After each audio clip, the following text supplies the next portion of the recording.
दोस्तों की हाल चाल ने जनाब तुसी वेखदे पे हो अपना देश पंजाब टीवी ते मैं तुहाडा मेज़बान मोहम्मद नदीम खरल पार्ट 3 लैके आया जनाब जिहदे विच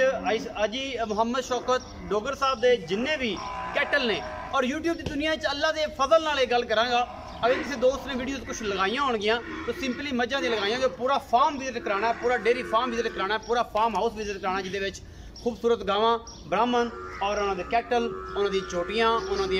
जड़ियाँ तैयार मझां ने और जनाब उन्होंने एक बड़ा खूबसूरत जंगल जिहदे उन्होंने खूबसूरत तरीन दुनिया के खूबसूरत और आला तरीन जानवर रखे ने और जनाब ये सारा कुछ करदे कराना जनाब चौधरी शकील अहमद जलंधर सीट कारपोरेशन वाले जनाब बेहद मशहूर हाँ। असीं उन्होंने भी साडे नाल मुहब्बत प्यार दे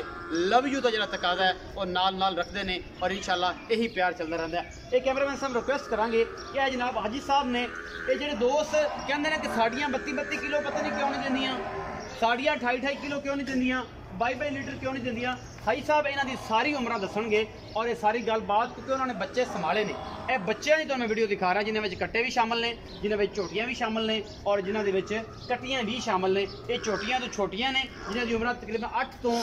2-3 महीने तो लैके तकरीबन 8 महीने तक 9 महीने तक इन्हों की उम्र ने। कैमरामैन साहब जरा तसल्ली के नाल ये सारी ब्रीड होम ब्रीड है, घर की ब्रीड है और एक कैटल जिन्हें ने ये सारे हाजी साहब के करते हैं। कैमरामैन साहब तुरे आओ इवें सारे दिखाते हो। यह कट्टा जो भी कैमरे की नज़र च आएगा ही लगेगा सिकंदर या तो मेकन का कट्टा कट्टे की भैन है बिल्कुल सेम यही शक्ल यही खूबसूरती यही नस्ल और ये सारा मुहब्बत भरा सलाम जड़ा जी ये सारिया चाहता अपना देश पंजाब टीवी ते हाजी शौकत डोगर डेयरी फार्म पूरा सारे पार्ट जिन्हें कोई शक शुबा नहीं। और भाई साहब ने पूछांगे भी भाई साहब को माल अज बेचते भी हो कि नहीं भी बेचते हो कि जो दोस्त समान नदीम साहब सानू फलाने बंदे तो लै दो फलाने बंदे तो लै दो फलां कर दो ये कर दो वो भी करांगे क्योंकि इन्ना माल है संभालिया जाना। कुछ जे कुछ बीमार नज़र आ रहे हैं ये भी मैं दसदा जावां ये वो बच्चे ने कि जो ए फिरदा है कुछ बिच ए फिरदे ने ये वो बच्चे ने जोड़े दोस्तां ने मझां गबड़ा कराने वास्ते इत्थे भेजे ने ये उन्होंने मझां के बच्चे ने। यह जो ज़्यादा कमज़ोर ने ये हाई साहब मैंशन कर देंगे कि साड़ी मझ यार हाई साहब अपने फार्म च रखो मझ जी है वह असैमिनेट करवा के उस सुबह जनाब असी जोड़ा है जी लै जावांगे। ये उन्होंने बच्चे ने एग्जामिनेशन वास्ते जो तैयार है। हाई साहब इन्ने खूबसूरत तो एडे तगड़े बच्चे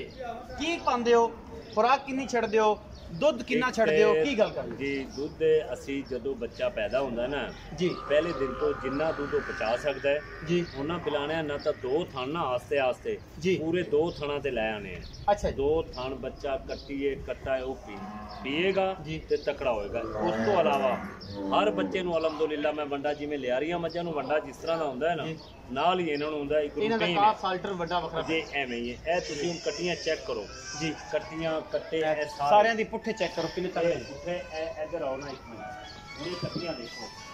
ए कट्टियां तीन चेक करो ए कैमरा में सुधर आगे ए तीन कट्टियां चेक करो ए कट्टी देखो ए माशाल्लाह